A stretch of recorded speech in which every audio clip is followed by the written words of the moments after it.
Super. Sherry, have you let people in from the waiting room now? Awesome. Hey, welcome to our meeting, our public meeting on the Northwest Community Transportation Network. I think it's our 5th public meeting. We give folks just a few minutes to join us, and just be patient for a couple of minutes and we'll get moving. Thanks.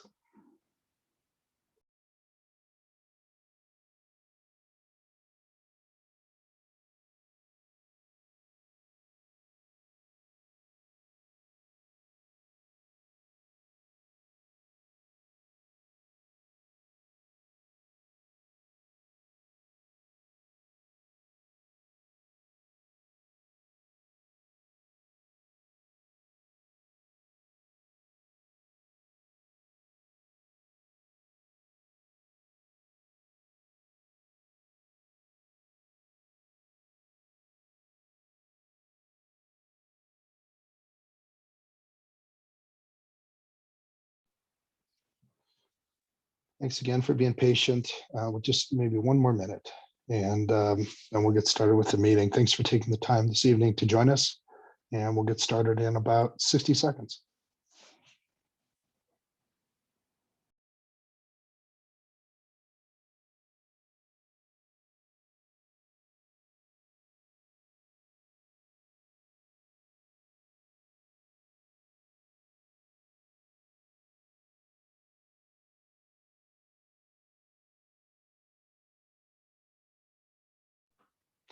Okay, I think that's enough time. 60 seconds is faster than you think. So I'm Chris Fogelsang, and welcome to our Northwest Community Transportation Network meeting. Really happy to have you. First thing I want to do, first order of business, is introduce our interpreter for the evening, B. And I'd love for B, hold on one sec here. There we go. I'd love for B to introduce our interpretation features tonight and tell folks how they can access them. So go ahead, B. Thank you, Chris. Good evening, everybody. My name is B. Torres, and I will be your interpreter here with the Community Language Cooperative. I want to thank you all for your commitment to language justice. Language justice means that we all have the right to speak and be heard in the language of our hearts. Therefore, I will be providing simultaneous interpretation this evening in English and in Spanish. Once I finish speaking, we will activate that interpretation function, and at that time, at the bottom of your Zoom screen next to your reactions and apps button, you will see a globe icon. Please click on that icon and select either English or Spanish as the language of your heart. If you are fully bilingual in both languages, you do not need to select a language. Please also remember to mute original audio to reduce that feedback, and so you only hear the language of your heart being spoken. Please remember to speak at a conversational pace so that I'm able to provide an accurate rendition of your message. Should you have any technical issues, please type in the chat to the whole group so that we can resolve them as we go along. Hola, buenas tardes. Yo soy B. Torres y yo seré su intérprete con la Cooperativa Comunitaria del Lenguaje. Y les agradezco a ustedes su compromiso a la justicia del lenguaje. La justicia del lenguaje significa que todas las personas tenemos el derecho de hablar y ser escuchadas en el idioma de nuestro corazón. Entonces yo proporcionaré interpretación simultánea en esta reunión. Cuando termine de hablar, activaremos esa función de interpretación. Y en ese momento, en la parte inferior de su pantalla de Zoom, al lado de su botón de reacciones y aplicaciones, va a haber un globo terráqueo. Favor de hacer clic en ese globo y elige el idioma de su corazón, sea inglés o español. Si usted es bilingüe en ambos idiomas, no es necesario elegir uno, pero si elige uno, recuerde de hacer clic en Mute Original Audio para apagar el audio original y solo escuchar el idioma de su corazón. Les recuerdo que por favor hablen a un ritmo de conversación para poder brindar una interpretación precisa de su mensaje. Gracias. We can go ahead and begin. Thank you all. Let's go ahead and activate that interpretation function. Great, thank you, B. And thank you. I think Kevin also posted in the chat some instructions there as well, so if you need that. Great. So welcome again to our meeting. It's our 5th public meeting on the Northwest Community Transportation Network, and we're happy to have you. Just a couple pieces of information so you know how we're running this tonight. So we have everyone muted as they join to minimize distractions from background noise, and we're going to keep people muted. The interface with us is really through the chat. We really want you to use that chat. And there's a couple of reasons. One, we can see all the questions and then we can answer them. We're going to have 2 question and answer sessions during this hour. And so we'll get to those. And then questions we don't get to, we're able to record and we'll capture, and then we can answer them and post that on the website at a later time in a few days. But we'll get to every question. So I just want everybody to know that. We are recording this meeting so we can post it online. And so you'll have access to that also at the end. Great, tonight's agenda. So we're going to give, you kind of see in the blue, the Q&A section. So a brief program overview, just I know folks might be new, so I want to remind people what this is all about. We want to talk about multimodal projects. I'll talk about that in a few minutes. Then we're going to give some updates on specific corridors, and then next steps on how to give us input back. So with that, I want to pass it over to Paige Colton, who's the Dottie project manager, to kind of lead us through the programmatic items.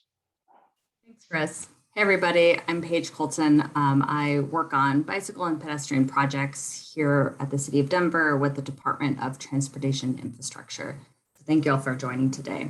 So just a brief overview, what is Community Transportation Network Project for those of you who are new or maybe need a refresher.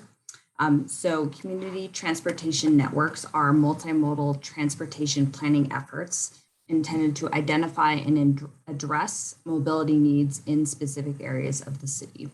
So right now we're focusing on Northwest, Central, and South Central parts of the city. In particular, we have funding and commitment to build out a network of low stress bike projects throughout these three areas. So that's kind of what our main focus of this presentation is today. So what are our main goals of this program? Well, we want to improve safety. Our goal is to eliminate serious injuries and fatalities on our streets. It's a really big goal of the city. We want to prioritize multimodal projects. So we want to provide people healthier, more sustainable ways to get around the city and more choice in however they want to travel, which is by bike, by car, by scooter, by electric bike, by transit. We just want to make it safer and provide more options. So over the past couple of years, actually since 2020, we've done a lot of engagement with you all on this project. We've had 6 public open houses, 7 stakeholder working group meetings. We've met with a lot of individuals and groups with all the registered neighborhood organizations of the area. We've briefed council and we've put out flyers and yard signs and sent mailers. We've even put some spray chalk down on the pavement to get people to go to our website. So what that kind of has all been leading to is this schedule of bike project implementation. So starting in 2020, we started planning and designing a whole network of bike improvements in the Northwest. In 2020 and 2021, we were actually able to build out some of those. So we built a bike lane on North Zuni Street, 46th Ave, and 50th Ave. And then we're kind of right here, right now with our construction package 1 projects. So that's kind of a name that doesn't really mean much to you, but these are the projects that we're done with design. We've done a ton of outreach for. We're really confident and excited to move these forward. And now we're just figuring out how to install them. I think previously I've been talking about we're installing these within the next year. Right now, that timeline is actually a little bit more in flux than I realized. So because of the way the economy is right now with labor costs and material costs really high, we're actually finding construction costs are coming in, construction estimates are coming in way higher than we anticipated. So right now we are stepping back, we're regrouping, we're saying, okay, what projects do we really want to get done as soon as possible? What projects can we push out a bit farther? What other funding sources can we identify to make sure we get these in the ground? So I don't have an exact timeline on these projects for you, but we will definitely keep you informed. Make sure to keep our website updated. We have a bunch of email addresses. Put your email address in the chat one of us if you want to get on that list too for these updates. So that includes Perry Street, Clay, Julian, Elliott, 23rd Ave, 41st Ave, and 46th Ave. And then lastly, we have these projects that we paused on design because we heard a lot of feedback, and we had some issues with the concept designs that we had developed. And so we're going to talk more about those today. Okay, so this is just a map version of what I just talked about. The corridors with yellow highlights behind them, those are the ones that are in that construction package 1 that we're ready to go with design. We're just waiting to figure out how to put those in the ground. The ones with orange color behind are the ones we're talking about today. So big picture with the map, we're building out a big bike network. It's very exciting. Thanks. Handing it back to Chris. Okay, sorry for going too fast there. Thanks, Paige. So that's good info. One thing we wanted to circle back with you all on. So you might remember this, but we call them multimodal projects. And you may remember this map. We had a map on the website that's shown on the left here where you could go in and like pick a location and add ideas for projects or comments and things.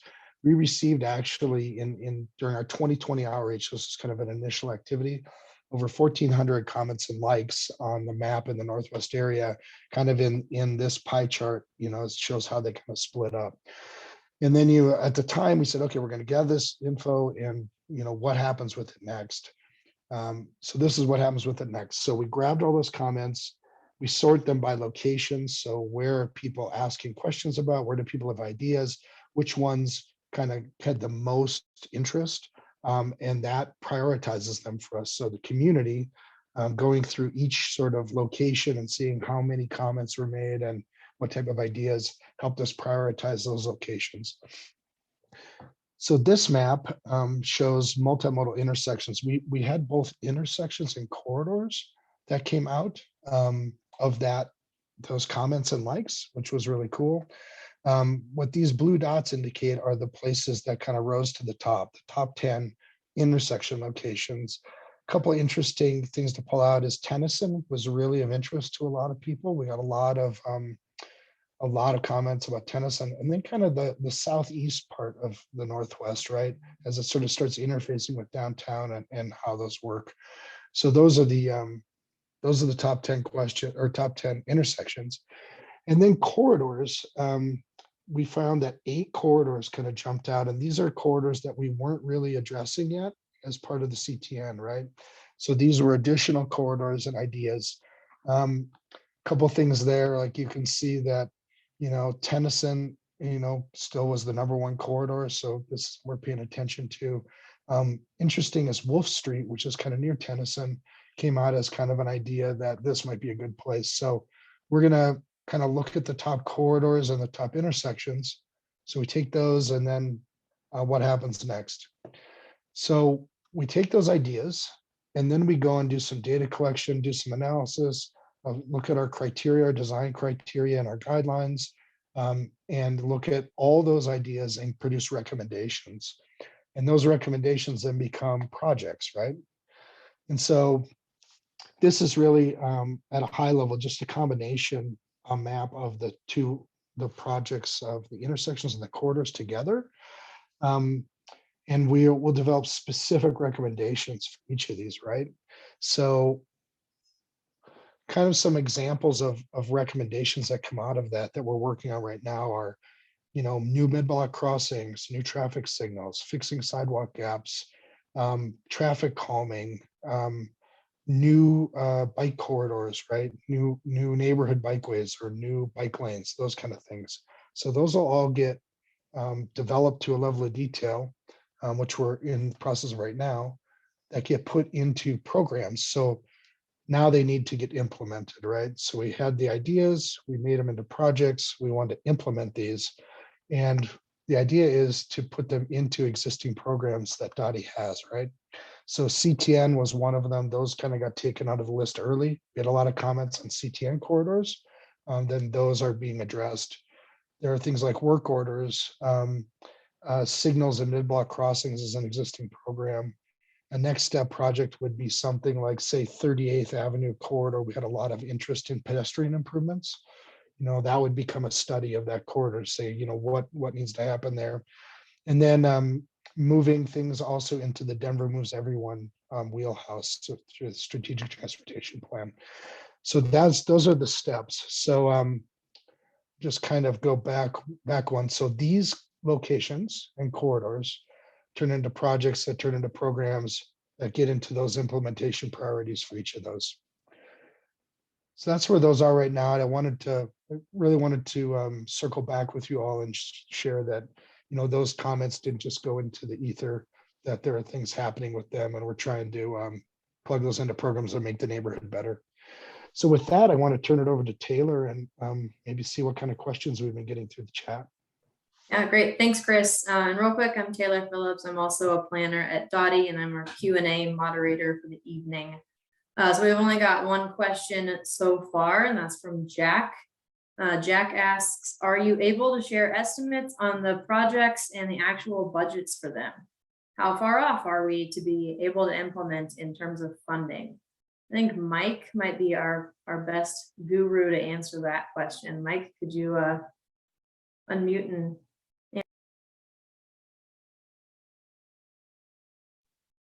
Absolutely. Give me just a second here. So at this point in time, yeah, we aren't able to share those estimates. Currently, we're under an active bid, so we're not able to share that information. Those bids will become available once the contracts have been awarded to the contractor. In terms of the overall program funding, we continue to pursue additional funding throughout the course of the program. And so it's really difficult to say or identify, exactly what the budget is for the entire program. It constantly changes because we are continually implementing work. We're continuing to close out work. And so that budget keeps fluctuating.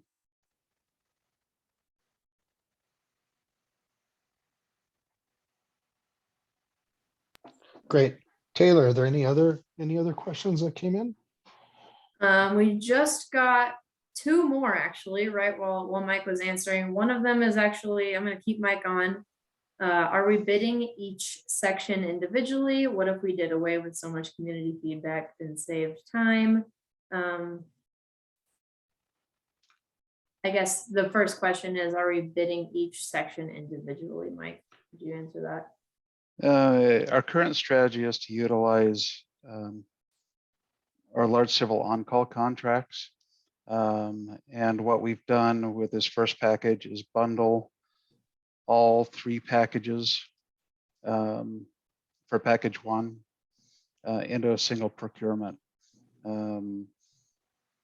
We're working towards issuing the work to a couple of contractors to speed up the implementation of the project. Great, thanks, Mike. And last one from Derek. He says, thanks for coming to the Brun meeting last night. The crosswalks to Rocky Mountain Lake Park are great, and would like to look into getting something similar across 50th going into Regis. And I can take this one, Taylor. Thanks, Derek, for that comment. And I heard that from someone else last night as well at the Brun annual meeting. So yeah, heard that that it's hard to cross because the only crossings are at Federal and Lowell from the neighborhood to the south to the campus. So yeah, that's definitely something we can tackle, not as part of this project, but in general as the city. And as I suggested last night to the person I talked to, actually your best way of getting that message to us is to submit a 311 request. So the city has this process called 311. A lot of cities have it. You can either go online, just Google 311 Denver. There's also an app. And you can submit exactly what issues you're seeing out there, and it'll go directly to an engineer. Well, not directly, it'll go to an engineer that's focused on your area, and they'll take a closer look at the crossing issues that you're seeing. And then even if they decide, well, we just don't have the resources to make any changes right now, they will mark that as a hey, someone's interested in a crossing here, and it'll get funneled to the what we call our uncontrolled crossing program. So it'll bump it up in the priority list of projects. So I really suggest any issues you see besides the projects that we're talking about today, you direct through on one. Awesome. Thanks, Paige. Thanks, Taylor. Just as a reminder for folks that are joining, so you're muted, and we're asking you to interface with us through the chat. There are folks monitoring that can answer kind of quick questions, and then we're also capturing those questions, and we'll have another Q&A session in about 20 minutes, maybe a little less as we go through. So just want everybody to know that. Okay. So let's talk about some more specific kind of information. So now we're going to get into kind of some meat of like what's going on with Tejon, what's going on with Clay, what does Lowell Meade look like? And I'm going to ask Paige Colton kind of start us off with Tejon.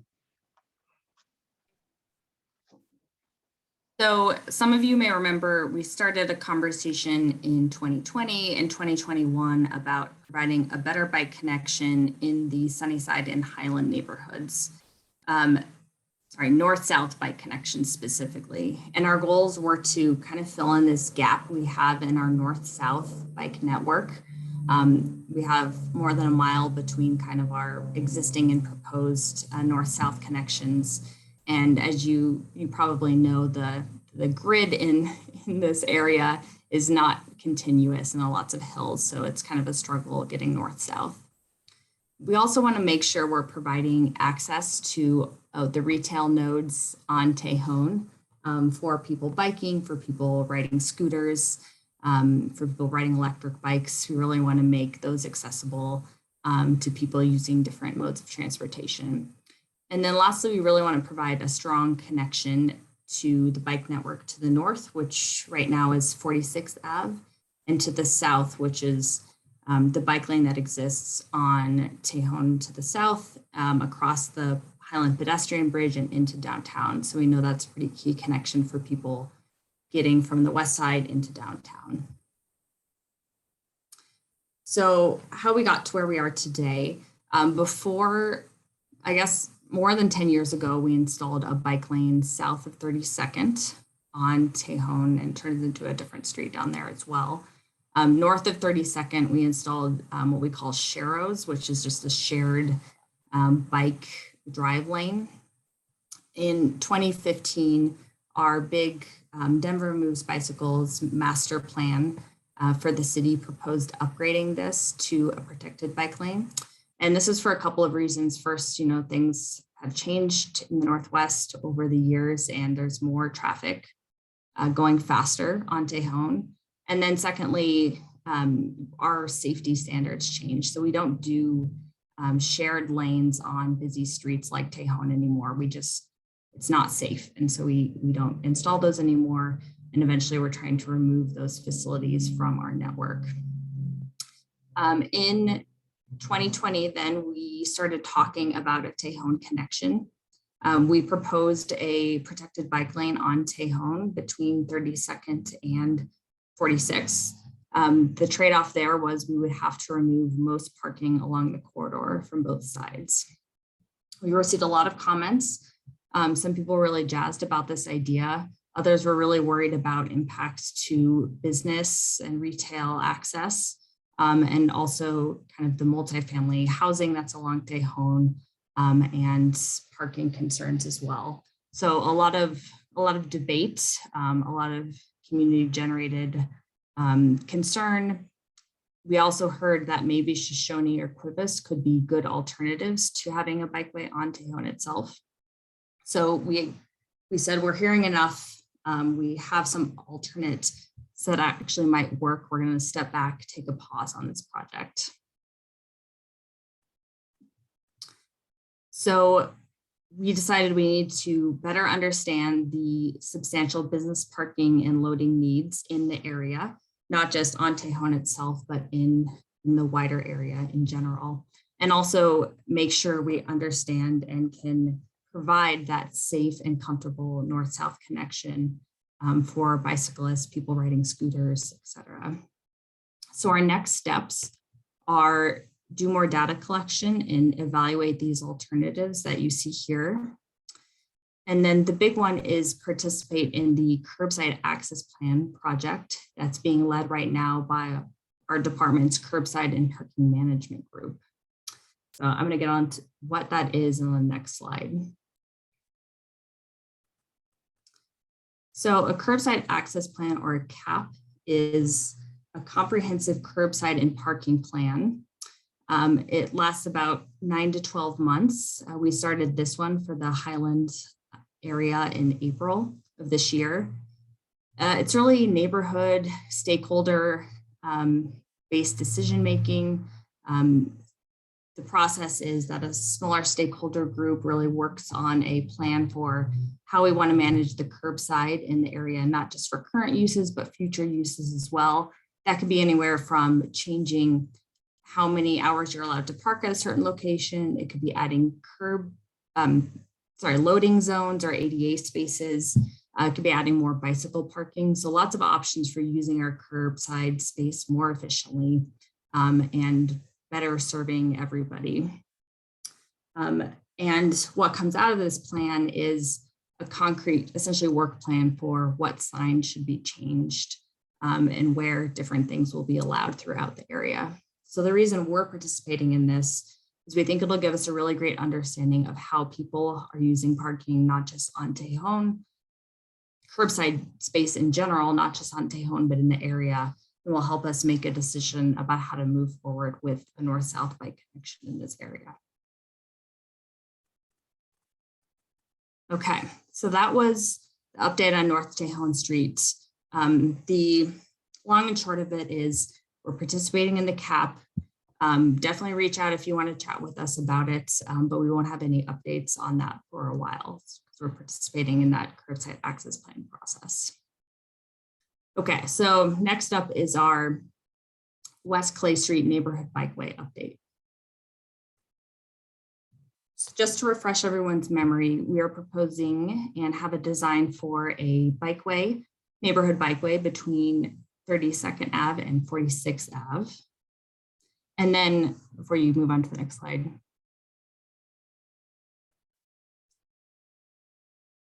Thanks, Chris. We're also looking at connecting south of 32nd on Dunkolds through the parking lot of Valdez Elementary School down there to the 29th Ave bike lane. That's a later phase project because we're looking to expand the shared use path on the west side of Dunkold there. So we're definitely making that connection down. It's just a later phase and we're still working on that. So it doesn't just end at 32nd. But next slide, Chris.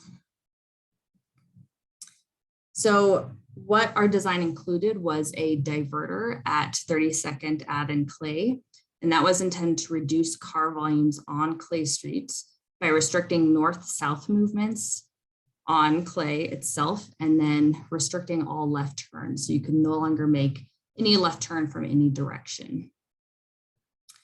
However, we also know that changing traffic patterns and limiting movements out of Scottish Village, which is the neighborhood just to the southeast, may pose additional safety concerns. And this is something we've heard a lot recently and are also concerned about that. So next slide, Chris. So this is how Scottish Village circulation works right now. It's actually just a series of one-way streets. And for a number of people who live in the neighborhood, they're really restricted on how they get into and exit the neighborhood from kind of the northwest area, and really depend on that Clay Street West 32nd Ave intersection.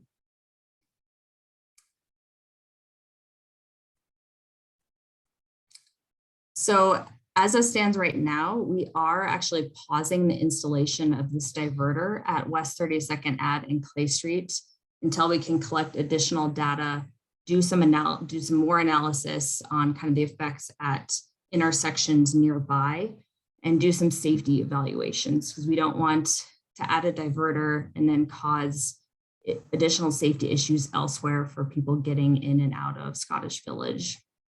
So The rest of the neighborhood bikeway corridor, 33rd to 46, is still planned for installation in this construction package 1, which I talked about earlier.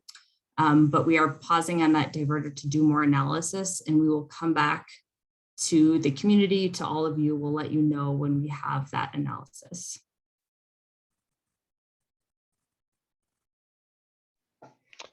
Okay, great, Paige.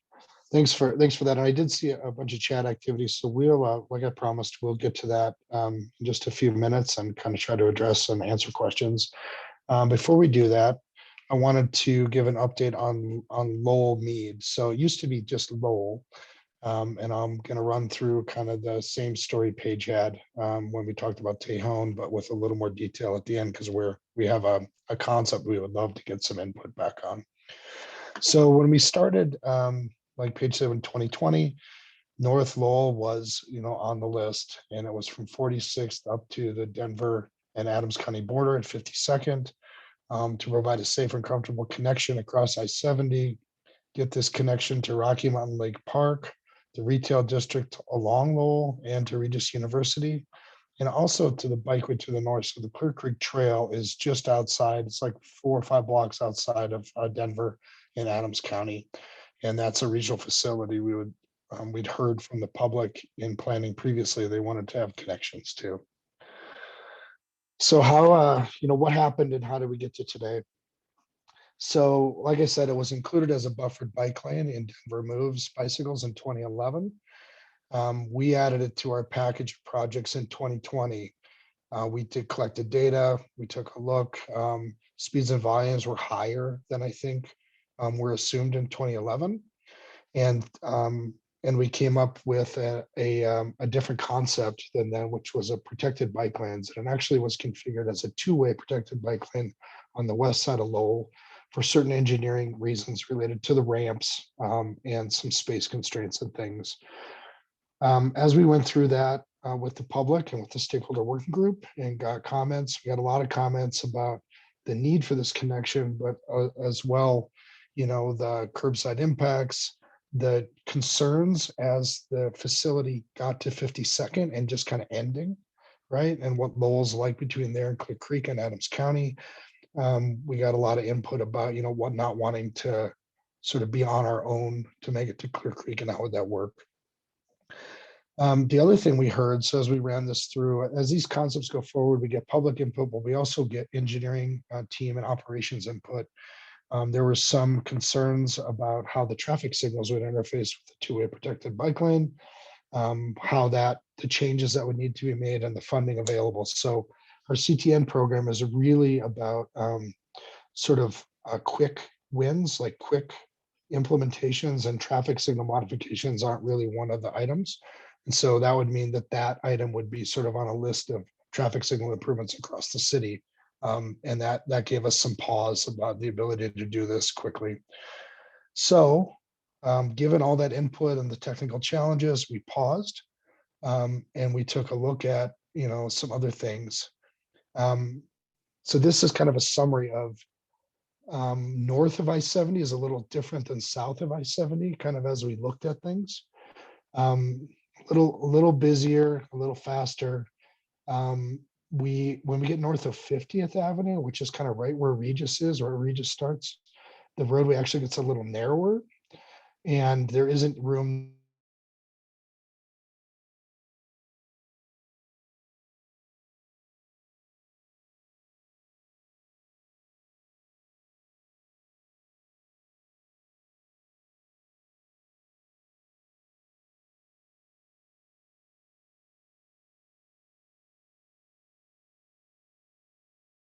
Where there's a parking management plan sort of in place already with Regis and everything. So there's a lot of moving parts there with the students and the residents and customers about how all that works. So we took that information back. We looked at the public input we got. There actually was quite a bit of public input in support of being on Meade Street, which is 1 block west of Lowell. Between 52nd and 48th Drive, which is really the north side of I-70. We collected some data along here. We took an engineering look. looked at feasibility. And here's some kind of summaries of what this new alignment would provide, with kind of one really important thing. So we think this is a safer corridor than Lowell with the speeds and volumes we were seeing. We can get some traffic calming along Meade. So the neighbors have said that they're, would like to see some neighborhood improvements, safety improvements. We get a direct connection to the Clear Creek Trail. I'll show you a photo of this later, but right at this circle here at the top, there's a new connection to the trail that actually comes right to the north end of Meade at a community center in Adams County. And so Meade connects directly up to it, and you don't have to get on Lowell in the high-speed traffic and navigate it, which we thought was a real plus. We can still connect to Regis along 50th. They actually told us they preferred people to access the university from this southwest corner. That's kind of their front door. And as a kind of another benefit, the retail and new residential that's being built along Lowell here, the parking impacts are minimized. And so this kind of delicate balance of student parking, resident parking, and commercial parking was maintained. So given that new alignment, and I guess I should emphasize that just one more time. So just to kind of be clear, so between 46th Avenue and the north side of I-70, we're talking about protected bike lanes still, but they would be directional bike lanes on each side of the street, and a southbound one on the west side and a northbound one on the east side, okay? That works with the existing signal technology, and that's an implementable item. At the north side of I-70, we would transition along 48th Ave to Meade on a neighborhood bikeway type of facility, and then head north on Meade as a neighborhood bikeway to the border. We've talked with Adams County about this and trying to coordinate this and share this, and they're supportive of sort of this connection as well. So just to be clear, that's what we're talking now, and not being on Lowell between 52nd and 48th. So no changes as of now to that piece.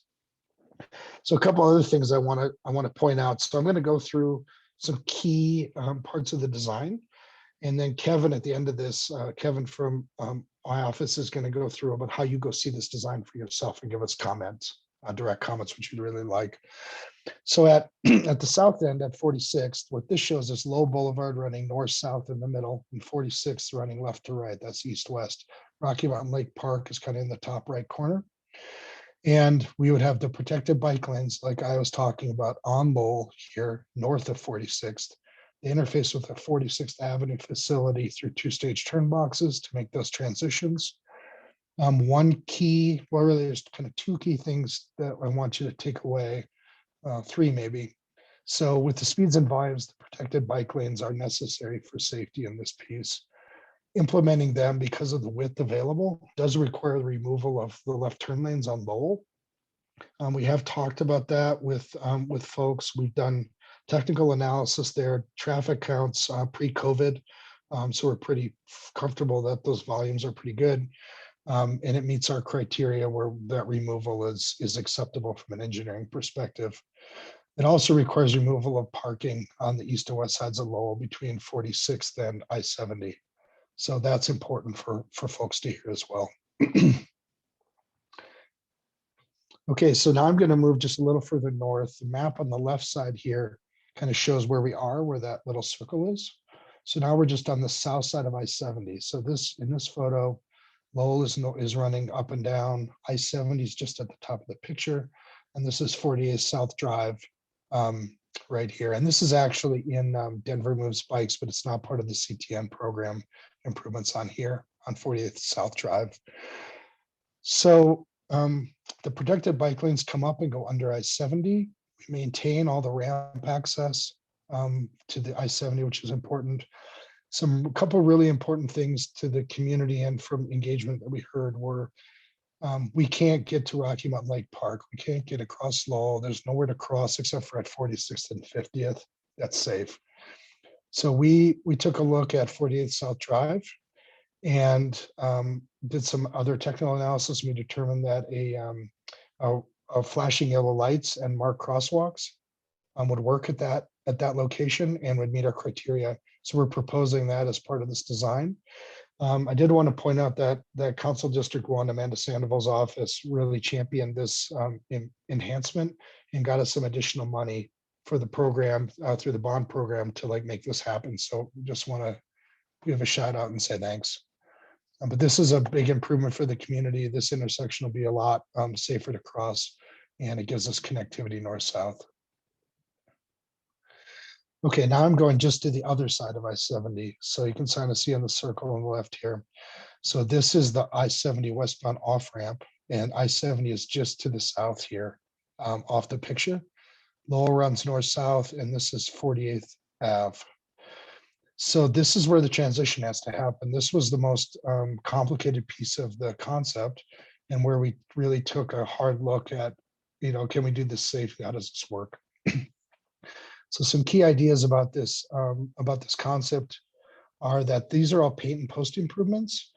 There is a desire, and actually it looks like a project that'll go forward sometime in the future, probably near future. I don't know what that means in terms of CDOT terms, but they're looking at grant funding through their FASTER program to do actual concrete intersection changes to this. So kind of what we're looking at here is, what can we do to make this safe now so we can use it? And then we're going to come in and there'll be more improvements made here that are really more concrete and curb and gutter and those kind of things. So in the meantime, what we have the ability to control is how the space works. And this is a pretty wide here. If you've ever gone through here, the road is super wide under I-70, and then you have some weird tapers and transitions. We're proposing to put a post, paint and post median. So these black dots are flex posts. That's pretty wide in the middle of southbound and northbound traffic. We're proposing to close this southbound right turn to kind of get those turn speeds down and make them happen at the intersection. And then the way the bikes would transition, if you're going northbound in the bike lane here, you cross over the ramp. The ramp is stop sign controlled, so you have the right of way. You get to this two-stage turn box, look to cross northbound traffic, get to this wide median in the middle, look to cross southbound traffic, and then continue west. For southbound, you'd be going east on 48th, and you'd turn directly into the protected bike lane. So that's kind of the idea and the concept that we've laid out here that we're hoping we get input from the public on. Two more things, and then I want to go to Kevin real quick. So Meade traffic calming. So when we looked at Meade, speeds were a little high, the volumes were very low. And so we want to make sure we're addressing speeding. One of those tools are mid-block pitch points. I showed a picture here of the one that's been installed on North Zuni. I think around 52nd, kind of in that area. And you can see that, what we do is we narrow the roadway up. There's room for one car to go through at a time. And that brings the speeds down and makes people slow down. Well, one outcome of this is that where these red kind of stripes are shown, there's about 30 feet-ish, 32 feet of parking removal. And the green lines on this kind of key map over here kind of show where we'd be putting those. So this is 48th, so between 48th and 49th, between 49th and 50th, between 50th and 51st, and then actually two between 51st and 52nd. We had a little bit more of a speeding issue there that we're trying to address. So that's what's in our concept now. And we've also included a neighborhood traffic circle at 49th that I'm not showing, but you'll see in the concept. And the last thing, at the very north end of Meade in Adams County, I just wanted to show you a picture and an aerial view of this connection to the Clear Creek Trail. So the Clear Creek Trail is just at the top of this photo. And right at the north end of Meade Street, you come in and access it, and then you're on the regional trail. So we think that's a really big plus to this alignment. With that, I'll come back to this slide at the end, but that concept design is available for you to take a look at on our website. It's easy to get at bit.ly/NWCTN comment.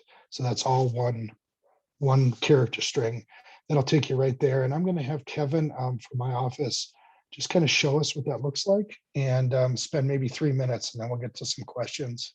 So Kevin, I'm going to stop sharing and you can pick up. Sounds good. Thanks, Chris. Okay.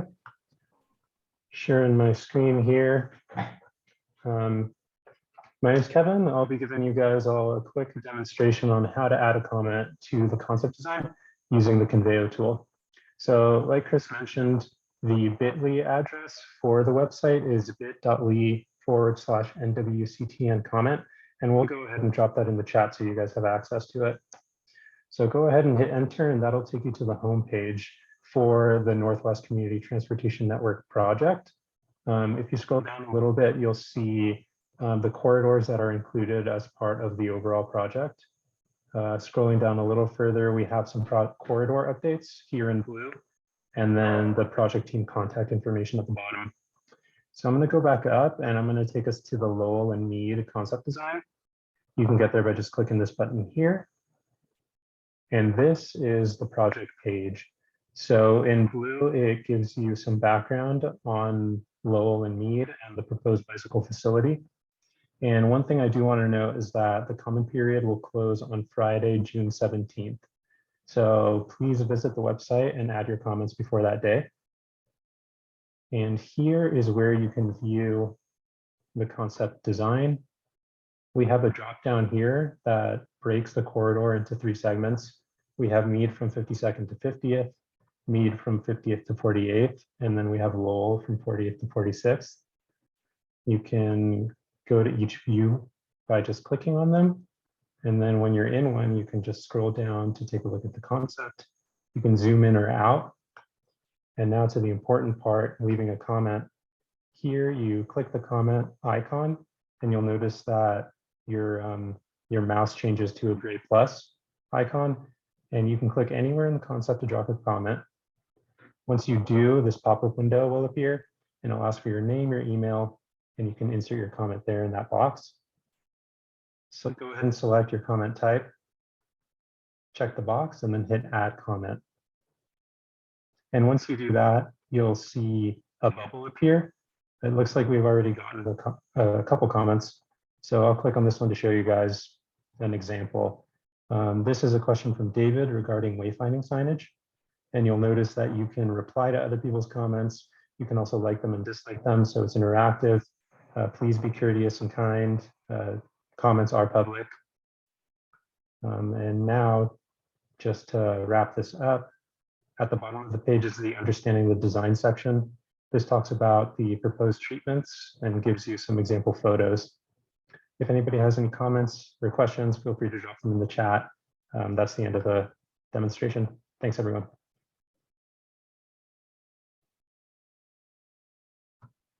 Great, thanks, Kevin. I'm going to share my screen again. And I think, Taylor, I would love it if, and I'll put the slide up at the end too, so you can grab this info. Yeah, there we go. Why don't we do some Q&A? And we also put on here, in case you're bored listening to us answer questions, you can go right there and check it out. So go ahead, Taylor. Well, thanks, Chris. We got a ton of questions in the chat. I am going to start with the first one. I'm really sorry, Braden, I missed you earlier. So Braden asks, how do long-term city and DRCOG plans for transit factor into the multimodal planning in the area? What's the future for Federal Avenue BRT, which is bus rapid transit, for those of you who don't know? And what about Park Avenue to 38th? I think Paige might be the best person to answer this one. Maybe, Taylor, you could also answer the transit question from a DME perspective. Yep. So I'm going to start with the federal question. So we actually have 2 projects going on right now on federal. And the project website has a lot of detail on it too, so I'll drop that in the chat afterwards. But the first is a Federal Boulevard Transit Reliability Project. So that's making shorter term improvements along federal to improve transit, speed and reliability, hence in the name. Right now they are in prioritization and early concepts, anticipated to complete design at the end of this year, and then looking into construction beyond that. We're also working on a federal transit study. So in order to make it full high capacity transit possibly bus rapid transit like maybe you've seen in other places. We have to do a more intense analysis to apply for and be eligible for federal funding. And so that is also been started as well. So we have those kind of two concurrent efforts going on federal in terms of making sure we are improving speed and reliability of transit on that street. I don't have the answer to Park Ave question. Braden, if you want to drop your email to me, I can ask about that for you, how to do that. And then I'll pass off to Taylor to kind of talk about overall transit work in the city. Yeah, great. So we're also working on Denver Moves Everyone, which is the city's strategic transportation plan for how we're going to prioritize investments between now and 2050. So that's a long range plan. We're building a database of all the projects that have been identified through planning efforts like the CTN, our area plans, any other citywide plans. And we're going through a process right now to determine how we're going to prioritize those projects. So transit projects like federal, like Park Avenue, are definitely going to be a part of that database of projects, and we'll be developing a methodology to prioritize and develop a 6-year constrained capital improvement program. So that's kind of laying out where we're going to spend our dollars for transportation over the next 6 years. So that there was actually a public meeting for that last night, but there's a ton of information. There's actually a survey out now at denvermoveseveryone.com. If you want to head that way and tell us about your priorities for transportation in Denver. So enough of the shameless plug for Denver Moves Everyone. I think there's all of our comments are kind of scattered about between the corridors. So I think I might try to go corridor by corridor here and start backwards with Lowell, since we just talked about it. So Pete asked, he's kind of asking about the main gateway to Regis, is that southwest corner. How are people riding bikes going to stay safe, and how are they going to access the main entrance to Regis from Lowell? Yeah, so I'll probably take that. So when we talked this through with Regis University and how they wanted, how they wanted access, they really like coming in from that 50th and Lowell intersection at kind of the northeast corner. So we'll have bike lanes on 50th now, and the idea would be to get to that intersection and then cross and access University. There was one other place we looked at, which was at 51st. So if you're familiar with the area, there's a flashing yellow beacon there and a marked crosswalk. That location actually is problematic for bike and wheelchair kind of access and things for the university, because it's got some grade issues and steps and things. As they move through their capital programs, that would be an area they might address in the future. But for now, they really wanted us to kind of direct people to that front door at 50th and Lowell, use the traffic signal to kind of make those crossings as needed and access the university there. So probably not like, that's about the best answer I have. There's not like a super bike highway that they're building into there, but Regis is a big supporter and has been of multimodal transportation. And I know that as they move their campus plans forward and we move our plans forward, they'll integrate those more closely. And that's great. Cool. Thanks, Chris. Another one on Lowell, actually, we're talking about, so Tyler asks about the section of 46 to 47 on Lowell. How's that going to be handled? There are a lot of houses that pull into driveways. How are we going to be designing to accommodate that use as well? Yeah, so that is that's a good question, because that's one of the places I really wanted to point out. So we've been talking about like that section from 46 to 47th and 47th to 48th, but how to make things fit for since we started.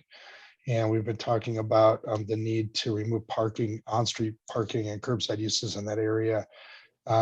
So the plan right now is that those protected bike lanes end up taking the parking lanes, and that the parking would happen either off-street, driveway kind of access or garage access, or around the corner at a side street. And that's probably not super happy news for the folks whose houses front there. But from looking at the, we do parking studies, we do occupancy studies, we look at use. We talked with Rocky Mountain Lake Park planners about how they use that space and if that east side parking was critical to them. And what we found is that it was in general not highly utilized, and we felt like given the configuration of the homes and the park support, that this is a feasible solution. So that's where we are in there, and that's kind of how that is laid out. Great. Thanks, Chris. So we have two more upcoming on Lowell from Braden. They're both somewhat related here. So we're talking about the slip lane on Lowell here. Why does the slip lane need to exist? Is there any way we could consider removing that slip lane? And how do we evaluate and define the comfort level for cyclists when we design intersections such as these? Yeah, I think I know what you're talking about. I think you're talking about the westbound I-70 off ramp and that kind of high speed right turn to Lowell, right? And it's got the stop sign that probably half the people kind of stop at and a crosswalk. So we've heard from the public, we've heard from Council District 1's office, we've heard from a lot of people about concerns about that ramp.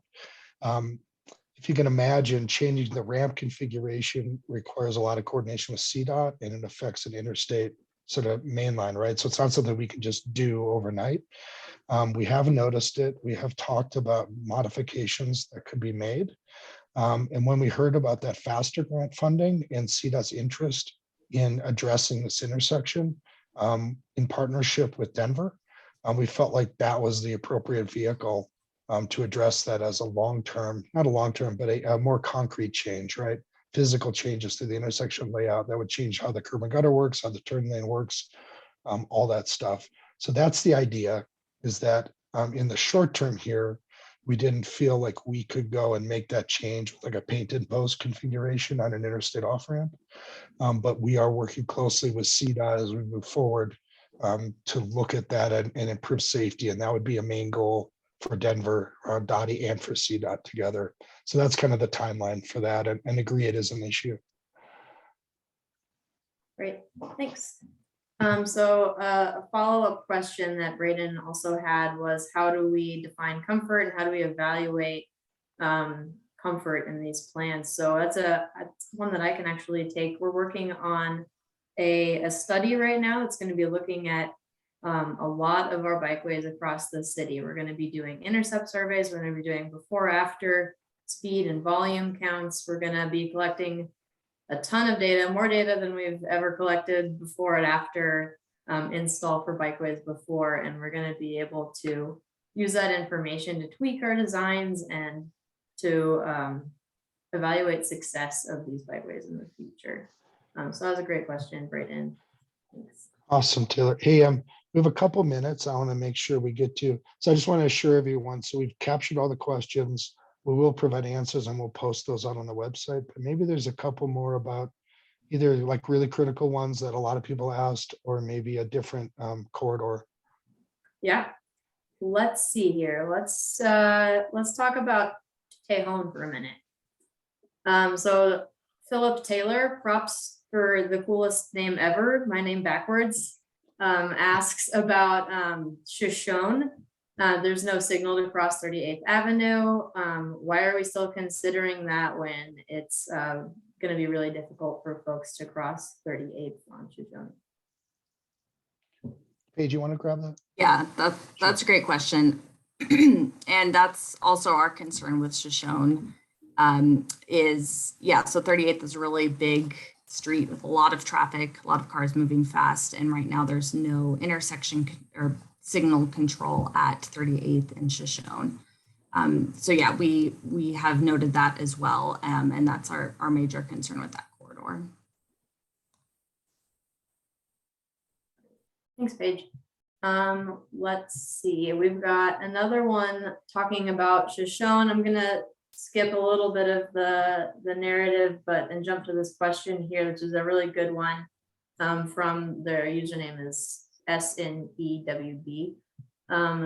there are a lot of scooters that could use a protected bike lane on Tejon. Has that been taken into consideration? That's a great question, Taylor. And sorry, whatever your name is who submitted that comment. Yeah, scooters are something we definitely consider making space for with whatever, we call them bike facilities, but they're really just, I don't know, there are a lot of terms you could throw out, you know, slower vehicles that, I don't know, somebody help me out here, whatever. Personal, Yeah, micromobility. transportation There we go. Micromobility, Thank you, yeah. Brandon. There you go. That's exactly what we call it, micromobility. So bikes, electric bikes, scooters, we want them all to be using bike facilities, what we call bike facilities, as much as possible. You know, we don't want people riding on the sidewalks and pedestrians and people riding having conflicts. So we want to build out the network as much as possible, not just for bicyclists. We actually recently recontracted our micromobility services with a couple companies in the city, and they are really dedicated to making sure we have adequate distribution of those, that we have both electric bikes and scooters around the city. And we actually have this really cool now data dashboard that shows us where people are riding in the city. So I guess to answer your question, in the past, we didn't really have really good information on where people were riding, but now we do. So that'll start to inform our bike network decisions in the future. Awesome. Well, Taylor, unfortunately, I think we're at time. I know there's a lot of discussion still to be had about Tejon, and I saw a lot of stuff come through the chat. And like we said, we're paused. We're learning more about the Curbside access plan, and then we'll be, you know, reaching back out at some, you know, a future time when that is completed to kind of talk about next steps. In terms of next steps for this meeting and kind of wrapping it up. So I've left here the Bitly to go comment, and down at the bottom there, and maybe Kevin or someone, you could type in the chat Bitly to go to the project website. I know people were asking where they could access the recording because they joined late. That'd be great if we could put those in there. So we're going to keep installing them. We're going to move to final design for Lowell Meade, but in the meantime, before we do that, it's really important that the folks that are interested go out and make comments on that Lowell Meade concept design. Like Kevin showed, you can make really specific comments to Braden's point. I think like where the driveway is you're concerned about and being able to get it out of, you know, make sure we know and tell us, because then what we'll do is take all those comments, look through them and kind of compile them and make sure that as we move forward, those are incorporated and addressed as possible. So anyway, I think that's all the time we have. Really appreciate you all taking time out of your busy night to be a part of our meeting. Thanks to everyone who presented and answered questions. Appreciate your time as well. And we look forward to seeing you out there. And like I said, drop us an email, give us a comment. We want to hear from you. So have a great evening. Thank you so much.